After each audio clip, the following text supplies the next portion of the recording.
Hi everyone, welcome to Black Cat Crimes. I'm Victoria and thank you so much for joining me for this deep dive into the disappearance of Dashawn McCormick. I literally cannot stress enough how much I have gone back and forth on how to properly tell you this story. I mean, to the point that I even started writing it one way, scrapped that, started writing it another way, scrapped that, started writing it again, and actually almost got the script done. And then finally today I was like, that's enough. I just need to tell this story. So there's a mix of me winging it, also mixed with having already done research and written the script and thought about telling the story in this way. So it should still be very clear and I still have a lot of information to give you. But the best way I decided that I could tell you this story is by telling you the way I discovered all of the information that goes along with Dashawn's disappearance. Because each time I found something out new, it was like this extra layer of what on earth is going on here. So that's how I'm going to approach it with you. I'm going to basically walk you through how I researched it and give you the information I discovered in the same way that I discovered it. So one of the ways I find some of the cases I talk about is through the National Center for Missing and Exploited Children, or NCMEC. I go onto their website and there's a way you can search through all the missing children's posters there. My goal in looking at these posters was to find a more recent missing child case, basically, to cover in one of my missing persons profiles. But I ended up not really knowing how to search through it. You can't just get like a full list.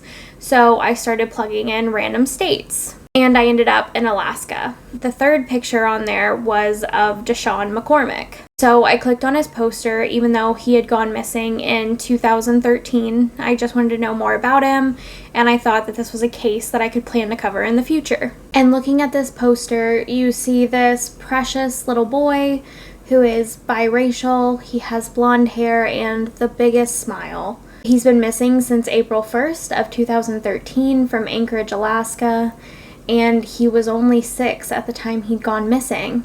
And on this poster, there is an age-progressed photo of what Dashawn would look like today at 14 years old.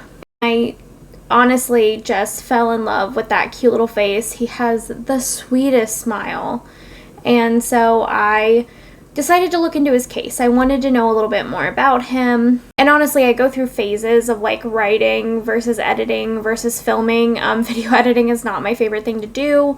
So sometimes while I'm video editing, I give myself little breaks where I research into cases. So I was editing another video at the time. So I was like, okay, I'll just look up Dashawn for a second, learn a little bit about him.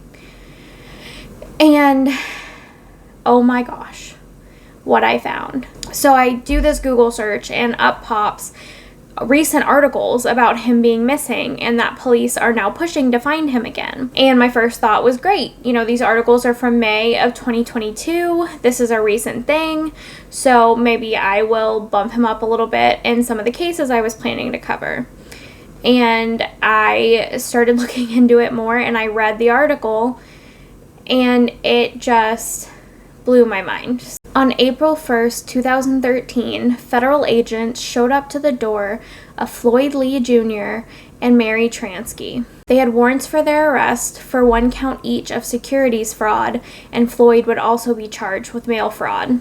You see, between the years of 2011 and 2012, Floyd and Mary had been running an investment fraud scheme by the name of Platinum Investments, Inc. What they would do is reach out to small investors and tell them that they could offer them high-yield returns on any money they invested with them. And Floyd and Mary unfortunately did a decent job at it. They had managed to get away with about $63,000 that they managed to con out of several people. Floyd had also managed to get another $3,000 from someone saying that he needed them to buy cell phone memory cards for some sort of investment service, which is how he got the charge of mail fraud added to his charges. Because really what they did was they took all of this money, all $66,000 that they managed to steal from people, and just lived it up. They used this money to pay for their own needs, and none of it went to investing. And I don't even think they did a Ponzi scheme with it where they were taking investments from some people and giving it back to other people in hopes that they would reinvest. I don't think it was anything like that. Like, they just took the money and were gone. When Floyd and Mary were arrested, there were 2 children in the home that were also taken out of the home. There was no sign of any more than 2 children living in the house. So when Dashawn's mother, Jasmine McCormick, heard that Floyd and Mary had been arrested, she immediately petitioned an Alaskan court for emergency custody of her son. But while custody was indeed granted to Jasmine, it was at this point that everyone involved realized that they didn't know where Dashawn McCormick was. You see, when Floyd and Mary were arrested, there should have been 3 children in the home, not 2. The 2 children who were there and who absolutely looked like they lived there were Mary's own children. But Floyd's child, Dashawn, was nowhere to be found in the home, and there was absolutely no sign that he should have been there or had ever lived there. Now, we do know that he had lived there at some point, but now it was like any trace of him was gone. Because the charges against Floyd and Mary were federal charges, the FBI actually stepped in as the first investigators on Dashawn's case. Though we don't know exactly when Dashawn went missing, officially his missing date is listed as April 1st, 2013, since we know he absolutely hasn't been seen since then. So what led up to this point? How could someone who had custody of this child just not report a child missing when nobody knew how long this child has been gone? Let's take a moment to talk about Dashawn, his mother Jasmine, and his father Floyd, and how we reached 2013. Dashawn McCormick was born on August 17, 2007 to Jasmine McCormick and Floyd Lee Jr. in Anchorage, Alaska. Unfortunately for Dashawn, he was not born into the happiest of homes. Rather, he was born into a home with domestic violence, fights, social worker visits, and obvious unhappiness. Though it seems he did have a family who loves him dearly, no one can argue that this was a good home to grow up in. In spite of this, though, it seems Dashawn grew up a happy boy. According to his mother Jasmine, he absolutely loved playing with his siblings and was always smiling. His mom also said that he was a perfect child. As Dashawn got older, though, things were getting worse in the home between Jasmine and Floyd. In 2009 and 10, Jasmine and Floyd both filed domestic violence protective orders against each other. Some were filed by both parents against each other on behalf of Dashawn, too. And so really we know with this that things were uncertain and angry in Dashawn's home growing up. So right here is where the timeline gets a little dicey. So it does seem that Floyd and Jasmine actually did break up and separate from each other sometime in 2010 at the absolute latest. We know this because Mary Transky did move in with Dashawn and Floyd sometime in 2010. And at the time, Floyd was able to keep custody of Dashawn. Though Jasmine was allowed to see him, she really had trouble being able to because allegedly Floyd wouldn't allow her to, and they were just constantly fighting over custody. And so sometime in 2012, Jasmine was forced to make an absolutely heartbreaking decision, and I'm sure looking back, a horrifying decision, that she had to relinquish any option of custody for Dashawn for the time being and leave the state of Alaska with her other children. She'd reached a point where she was in fear of her life from Floyd, even though they weren't together. Because she refused to stop fighting for custody of Dashawn, he continued to threaten her. She would explain, "I had to make the choice to stay and die or lose a child and leave and get the other children out of there. I wanted to take Dashawn with me, but I would have been put in prison. Floyd had full custody. My son couldn't leave the state." We know that's absolutely true. If Floyd had full custody of Dashawn and she took him, that would be considered parental abduction, which would then land her in prison and with major charges and probably be seen as unfit to take care of a child. So not only would she have lost custody of Dashawn, but she would have lost custody of her other children as well. So she made what I believe had to have been a horribly hard decision to leave Dashawn behind with the plan to stay alive, move to a different state, get settled, and then continue fighting for custody of him. But so sadly, that plan would never get to play out. When Jasmine left Alaska, Floyd shut down any communication she got to have with Dashawn. He wouldn't even really let them talk on the phone. So despite the fact that she still had every intention of getting custody of him and fighting for custody of him, she really wasn't able to stay in contact with him during this time because Floyd just wouldn't let her get in contact with him. And that just breaks my heart for Dashawn. I mean, he was really close with his siblings and he loved his mom. And so I can't imagine how heartbreaking that would be as a 5-year-old to suddenly not be able to talk to your mom or your siblings and not being able to see them. And there's just like suddenly a new person in your house and new siblings in your house. I mean, that just had to be overwhelming for Dashawn. There is some reporting in this case, especially more recent reportings, like things published in around May of 2022, that say that Jasmine visited Dashawn in 2013. But this is not what happened. So it seems like the last time Jasmine actually got to speak to Dashawn was in June of 2012. It was one of the few calls she was able to have with him. And then after that, she didn't get to hear from him anymore. So in these more recent articles, they also talk about Judy Holmes, who is Mary's mother. So she would kind of be like a step-grandmother type role, and she is not related to Dashawn in any way. She would tell investigators at the time that she actually hadn't seen Dashawn since a visit on July 4th in 2012. So Judy lived in the Matanuska-Suntana Valley in Alaska, and I probably just totally butchered that. I am so sorry. But it's also called the Matsu Valley. Promise, I listened to a pronunciation thing like 17 times and it did not stick. Matanuska-Suntana. Oh, okay. And before July 4th, 2012, often when the kids came and visited her, Dashawn would always come with them. After this July 4th visit, he never showed up again whenever the other children came to visit. I'm sure they probably gave her some excuse like, you know, he's with his mom or he's with other family or something like that. Hi there, Editing Victoria here. I don't know what that was.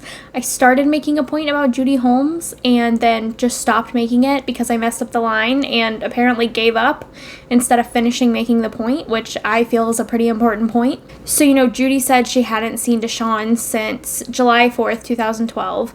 But he's officially reported missing on April 1st, 2013, whenever Floyd and Mary are arrested. I have to applaud Judy. When the information came out that Dashawn was missing, she came forward to tell police that she hadn't seen him since July 4th, 2012.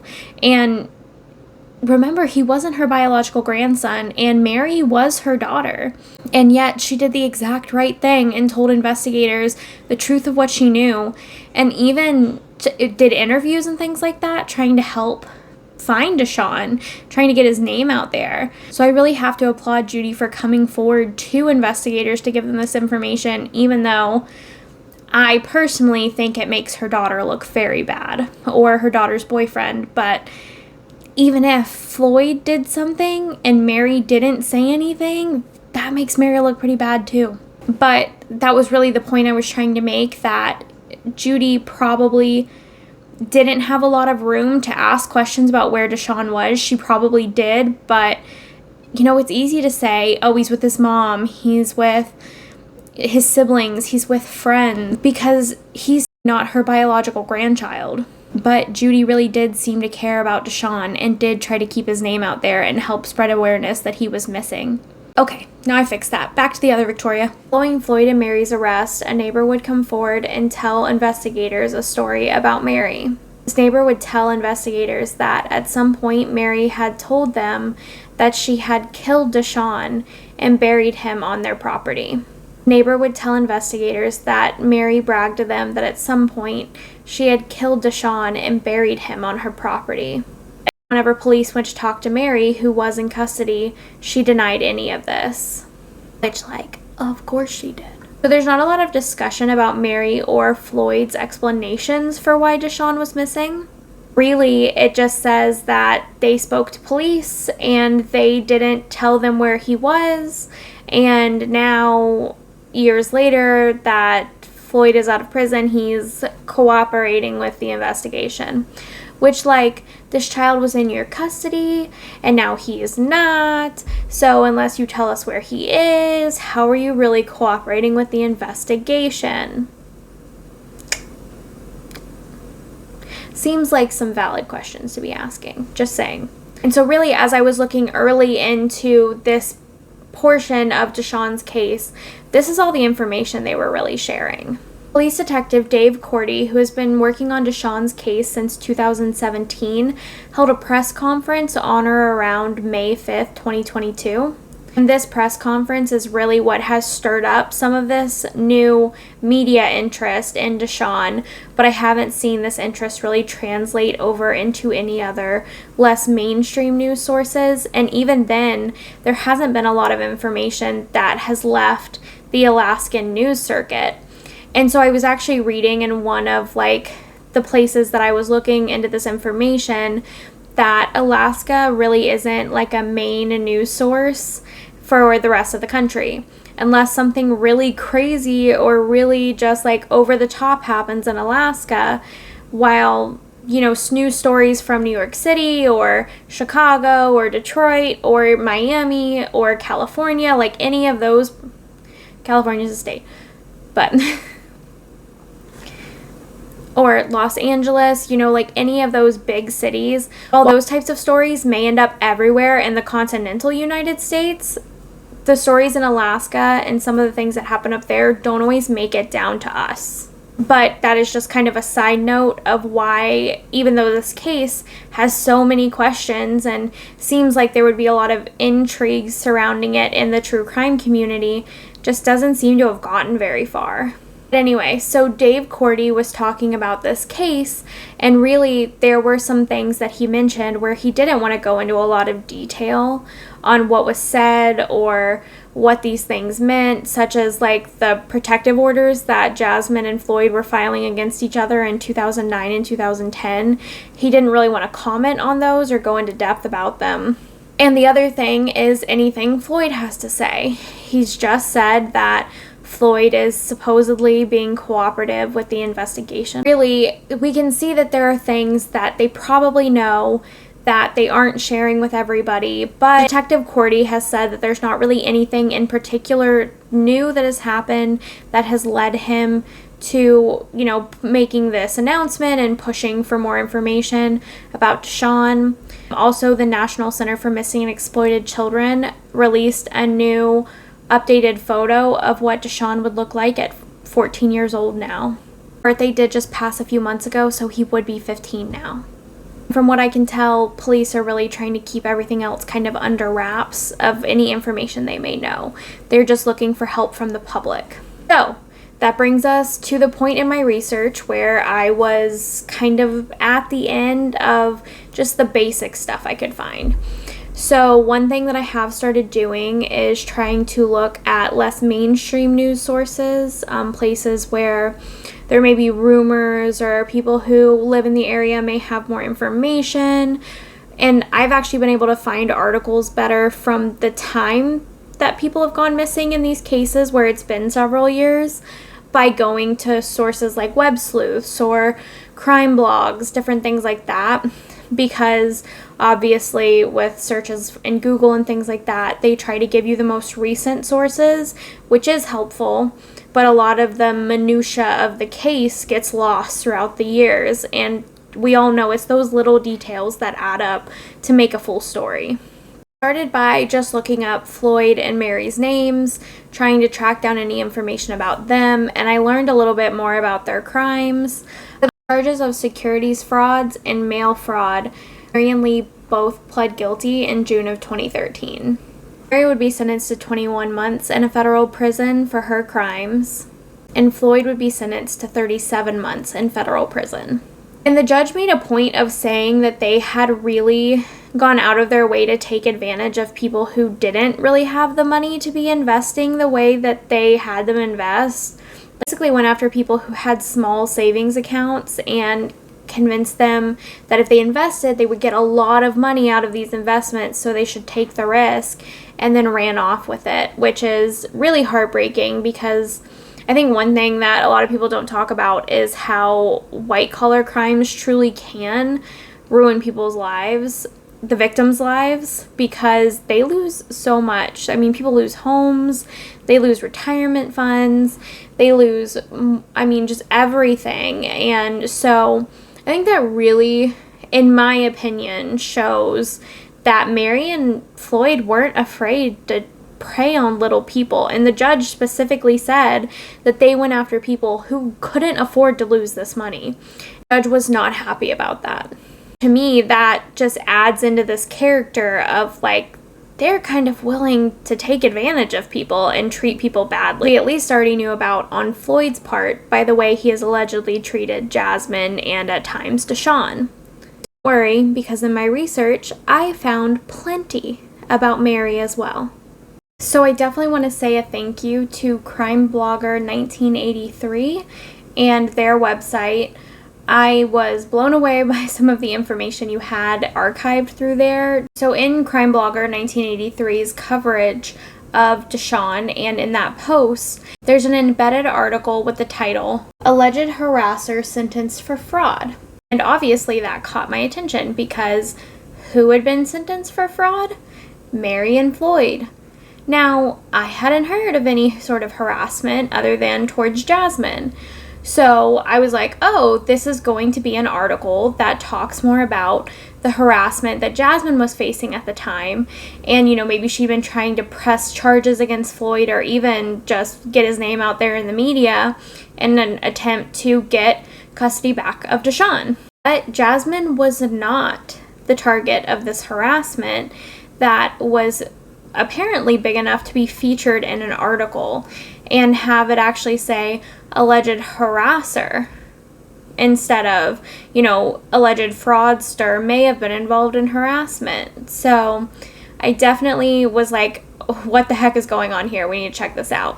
And when I tell you, this opened a whole can of worms that just blows me away that nobody is talking about it in the current articles being published today about Dashawn's disappearance. It just blows my mind because this seems super, super, super relevant. So, because it seems so relevant, I definitely want to talk about it. I am going to put a disclaimer here for obviously legal purposes and using protective language. This alleged harassment involves someone who worked for the State Department and was involved with a custody battle for a child of Floyd. Now, they do not say the name of the child, and they do not say the name of the child's mother, but the time and dates line up. So I think that it is fair to assume and infer that Jasmine and Dashawn are the mother and child who were talked about in terms of this harassment issue. But I did just want to put that out there that they don't say their names. It's pretty easy to infer that. According to a 2013 article by the Anchorage Press, Lisa Carpenter was an employee of the Division of Public Assistance and was part of a program called Families First. This was a program that worked alongside the Office of Children's Services. The goals of this program were to help protect children from abuse and neglect, but to also help families get off public welfare and be able to provide for themselves and their children on their own. You see, in 2010, Lisa Carpenter had been working with a mother in Anchorage, Alaska, who needed help getting off of public assistance to get custody of her child. And this child happened to be the son of Floyd Lee Jr. and was in the care of Floyd and his girlfriend Mary. So because we know that Jasmine was fighting for custody of Dashawn in 2010, 2011, 2012, and Lisa was working with a woman who was the mother of Floyd's child, who he currently had custody of, that is how we've come to the conclusion that this is Jasmine and Dashawn that they are talking about. And now that we have kind of come to that conclusion, I'm going to refer to the mother in this situation as Jasmine and the child as Dashawn, since it's pretty safe to infer that. So one of the things that this article shares that really kept Jasmine from being able to get custody of Dashawn was that she was very heavily reliant on public welfare. She really needed help providing for her children. So in these situations, it can be hard to argue that she should have custody over Floyd, who seemed to be able to provide for Dashawn. But that's exactly why she was working with Lisa, who was trying to get her off public welfare and help her get a job, because in the past, one of the major hindrances to Jasmine being able to get a job was Floyd's alleged abuse. And because of Lisa's somewhat involvement in this custody battle, like, she wasn't even technically the social worker. She was someone who was coming in to help Jasmine and try to get her on track so that she could petition for custody of Dashawn. And so it was in a court hearing in 2010 where Lisa testified about the custody of Dashawn that she came in contact with Mary and Floyd and would then become the main focus in a major harassment campaign that would span for years, allegedly. We know all of this information now because in 2012, Lisa and her husband Todd would file a lawsuit against the state of Alaska for failing to protect her in this situation. So this harassment started out as accusations. Floyd and Mary began with accusing Lisa of abusing Dashawn during some of her visits to the home. Now, they were so specific with some of their dates and times that Mary had solid alibis to prove that she wasn't even in the presence of Dashawn, that she couldn't have been anywhere near him at the time that this abuse was allegedly taking place. For instance, in one of the situations they listed, Lisa had been in the hospital receiving surgery at the time that they said that she was supposedly abusing Dashawn. And the accusations just continued. They would end up accusing her of things like animal abuse, embezzlement, and tax fraud. Which, can I just say how rich that is? That they had the nerve to accuse her of financial crimes when, like, the two of them are over there running the investment fraud business, that they're just, like, stealing money from people. It's like, yeah, y'all want to accuse her of embezzlement because that's what y'all are doing. Really? But many of these claims were being made in court during the custody hearings. And so there was proof that they were making these accusations, and Lisa would have to, time and time again, prove that these were false accusations. And again, they wouldn't even stick to the court hearings. At times, they would call into her work and make these accusations to coworkers and her managers in an attempt to get her fired. And so you would think at this point, someone would have stepped in. The court, the State Department, someone would have said, hey, y'all are going too far. We know she's not doing these things. She's proved these accusations false time and time again. So you need to stop, or we're going to have to take further measures.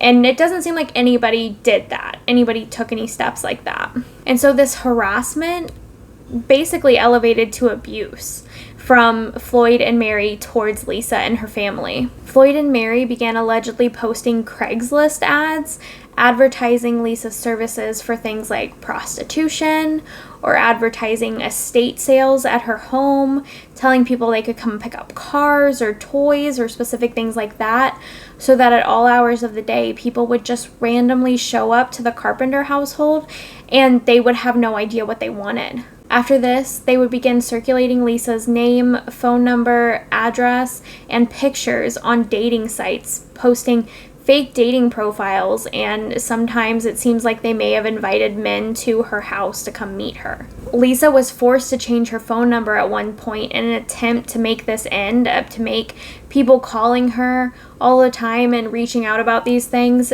end, but they just got her new number and kept doing it. And people kept showing up to her house at such a frequent rate that she one time felt the actual need to go out on her porch and defend her home with a gun because her children were inside and she had no idea what these people wanted. And like, it's annoying enough having people come to your house for fake estate sales or to buy a car that, you know, you don't even have. Things like that would be frustrating and annoying, and I agree, people are jerks when they don't get what they want.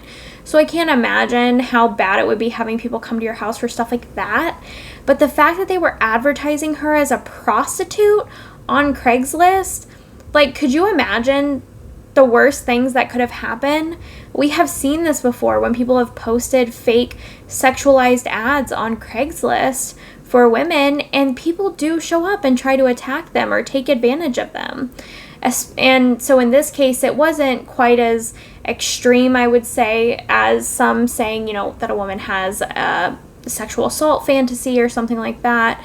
So just come in the house, and no matter how much I fight, do whatever you want to me. Like, we have seen that in some cases, and that's not what happened here, but it is still horrifying. We do know that sex workers face, sexual assault and physical assault all the time if they try to put any sort of boundary up. And so I can't imagine what could have happened to Lisa. And so I'm sure that's exactly why she and her husband and her children were so scared. And at some point, Mary would send Todd Carpenter a Facebook message explaining to him that she and Floyd knew exactly what the Carpenter home looked like, as well as the Carpenter children. And so this was the first instance that I know of where they really inadvertently threatened the children, brought them into the conversation, which obviously would horrify any parent. And Lisa hadn't just been sitting back and taking all of this. She had been reaching out to superiors and people that she worked with, telling them about what was happening. She even reached the point where she told a supervisor that she wanted to file a restraining order against Floyd and Mary, but she was told that she shouldn't do that because it would look punitive against the parents in a case that she was working. Which, no. It's not punitive at this point. They are harassing her. They're sending people to their house. They have inadvertently threatened her children now. There seemed to be more than enough evidence that it was Floyd and Mary doing this, especially because we know that they were openly accusing her of things in court. So the fact that the State Department said that this would have been punitive and they recommended against it is a little scary, because you should be protecting your social workers. People in these social services need to be protected so that they can do their job. And I think it also raises the question of if they are willing to harass and torment someone who works for the state, who is looking out partially in the interest of their child, what could be happening inside the home? And beyond this, to make things worse, Floyd was on parole this entire time, and Mary was on probation for part of the time this harassment was happening. So there was more than enough evidence of what was going on for them to reach out to the State Department of Corrections to look into this and to have them look into Mary and Floyd and see if they were doing anything, because I think this absolutely counts as criminal harassment or intimidation. And had the State Department of Corrections looked into this, they would have been able to take both Floyd and Mary back into custody, because they would be breaking the rules of their parole and probation. But in June of 2011, Lisa would receive an email from an anonymous email address. The email alleged that she was a prostitute, an accusation she had hurled at her time and time again during this harassment campaign. But this email went on to describe Lisa standing at a bank in Wasilla at a time and place that she had in fact been at that bank. That meant whoever sent this email to her did seem to be following her and had likely been stalking her. This email, according to Lisa and her lawyer in the 2012 lawsuit they filed, came from the exact same IP address that had posted all of the Craigslist ads sending people to the Carpenter household. And so it was at this point that Lisa felt that the stalking and harassment from Mary and Floyd had gone too far, and she needed to step back from this position. She had absolutely no support from her supervisors and from the state, so she made the decision that I'm sure was heartbreaking. She'd done very well at her job, and she was helping people there, but she decided that the best thing for her and her family was to leave. And so she left her job, and actually her and her family moved houses after this so that they would be at a different address and everything would kind of be starting fresh and starting over. But the harassment didn't end there. She left the Families First program, but it didn't end. Floyd and Mary would continue to call her new employer, accusing her of the same things they had already accused her of while she was working with the Families First program. And I'm pretty sure that even though the Carpenters moved, people still continued to show up to their house. Finally, Lisa and Todd had to make such a hard decision. Lisa and her children would move to the lower 48, while Todd had to remain in Alaska due to his job, and he became the sole breadwinner for the family. It seemed this was the only way that she could get away from the harassment and abuse, and their family finally got any sort of peace, because at this point things did settle down and finally end. Lisa, in her lawsuit, talked about the fact that this put such a strain on her and Todd's marriage and had really threatened them being able to stay together. Which I can't imagine how much stress this would put on a relationship.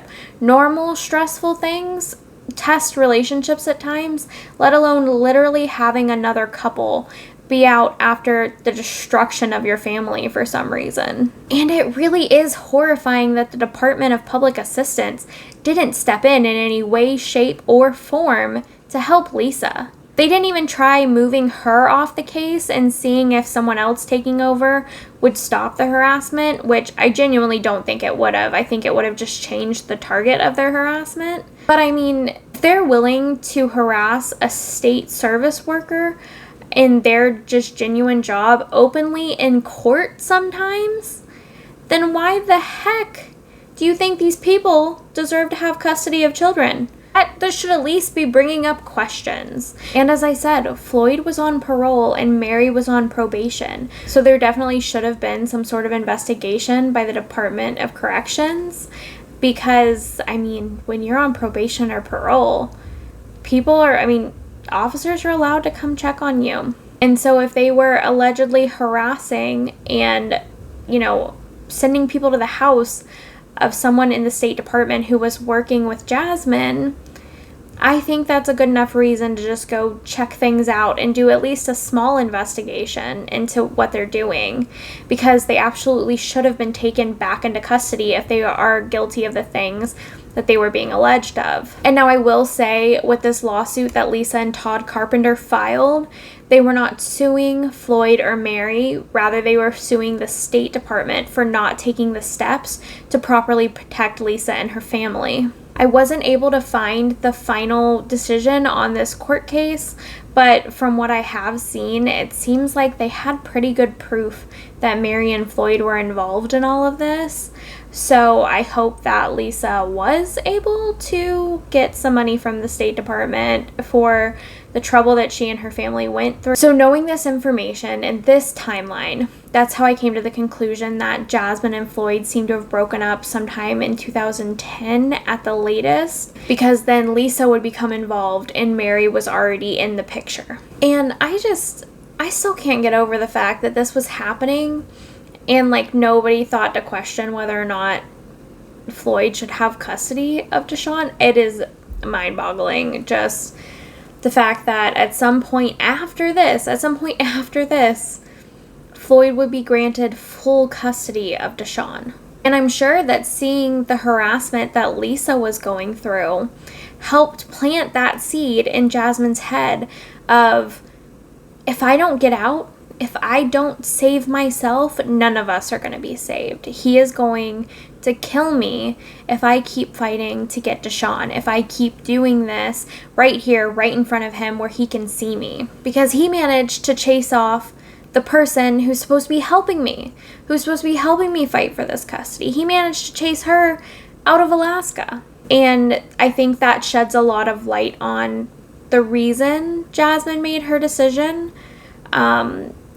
She had to stay alive to try to get custody of Dashawn, and whether you agree with that decision or not, I think she made the decision she felt was right with the information she had at the time. And I have so many questions about how even after Floyd managed to get full custody of Dashawn, knowing that he has allegedly harassed someone from the State Department who was working with Jasmine, knowing he has allegedly been abusive to Jasmine and possibly Dashawn sometime in the past, knowing that he is currently on parole and the woman who is living in the house with him is also currently on probation, why after Lisa is gone, it doesn't seem like a social worker was overly involved in whether or not Dashawn should be in Floyd's custody. I think part of this is that detectives do seem to be holding some of this information close to the vest.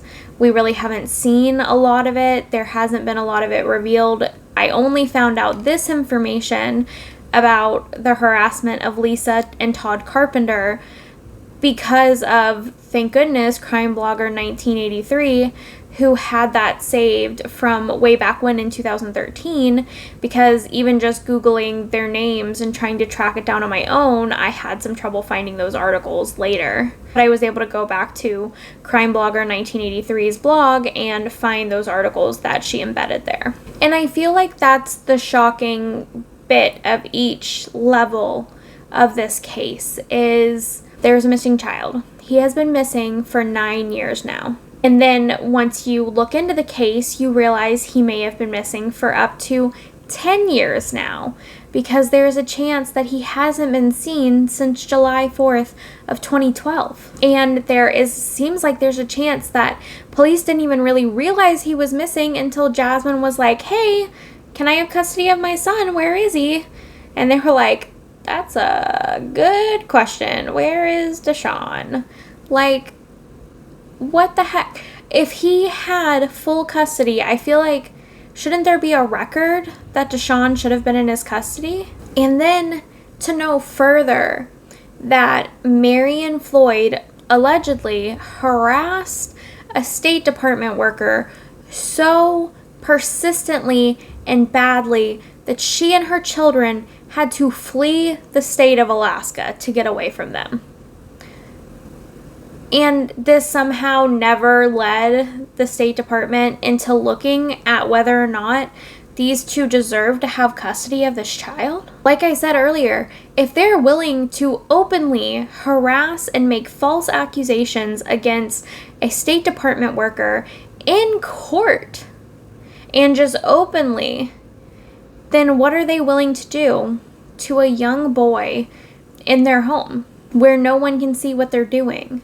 What gets me about this is, like, in the process of reading these articles and some of what's been said, like in the more recent articles, Detective Cordie does say that, Floyd has been released from prison. Obviously, he was only going to be in for, I think, a little over 3 years, so he has been released. And I think he does still live in Anchorage. But really, he said that Floyd is cooperating with the investigation, and that Mary and Floyd at the time, in articles surrounding that time, they said that they couldn't tell them where Dashawn is. And I don't even know what to say about that, because we know that there are laws in place that it is illegal not to report a minor missing. We know that if a child disappears from your home and you don't freaking tell anybody, that is child neglect, if not child abuse. It is at least child neglect, because you have neglected the child, you don't know where they are, you don't know what they're doing, you don't know who you're with, you don't know who's feeding them, clothing them, any of that. That is blatant child neglect.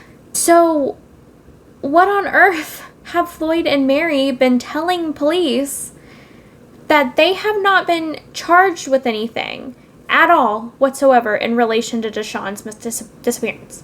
Didn't see that word. I was angry, and it got in regards to Dashawn's disappearance. Because at the very least, I'm pretty sure they could be charged with failure to report a minor missing. Child neglect. Like, child. Okay. I just don't get it. I don't get how they can say that he is cooperating in this investigation when he is obviously not. Because if he knew anything about where Dashawn went, he should tell them. He should tell them. But if he's not telling them anything, then where the heck did your son go, Floyd? Where the heck did your kid go? I have those questions. I feel like there's something missing, that there's some reason. There has to be a reason they haven't been charged, but whatever that reason is, it feels dumb, in my opinion. I'm sure they have a good reason, but since I don't know it, I'm going to guess it's dumb, because I'm in that mood. I made myself mad, and now we're all dealing with it. But beyond all this, I mean, Dashawn is still missing. Jasmine is still desperately searching for her son. She is still desperately hoping that he will be saved. She is still desperately hoping that he is out there somewhere and can be brought home. I do believe that there's a possibility that Floyd may have given him to somebody to look over. Apparently there was other family other than Judy in the Mat-Su Valley, and there are other places in the continental United States and even in other countries that their investigation has led them trying to look for Dashawn. Unfortunately, they're not really sharing a lot of those theories, a lot of those leads that they've chased down. So I'm guessing that they have reasons for that. I'm hoping they have reasons for that. I would also like to state that the Charlie Project, the entry about Dashawn that they have on their website, states that they actually say Floyd refused to give them any information about Dashawn's whereabouts. Knowing that that information that the neighbor came forward with from Mary about saying that she had allegedly bragged that she killed Dashawn, there's definitely some worry there that he's been missing this long. Like, I mean, looking at these pictures of Dashawn, he has a distinct look. And so I feel like if he is somehow miraculously out there, because Jasmine really does hope that before he got arrested, maybe Floyd knew something was going to happen. And so he went out of his way to give, Dashawn to somebody else to take care of him, because it was just kind of a spite thing. Because, maybe he just didn't want Jasmine to have Dashawn. He didn't care if he didn't have him. He just didn't want Jasmine to have him. And so before he got arrested, he would give this person Dashawn. But he's not enrolled in any schools in the United States under his real name. We know that much. They've looked for him. Kind of hard to imagine that now. It's been 9 years, almost 10. We're coming up on 10.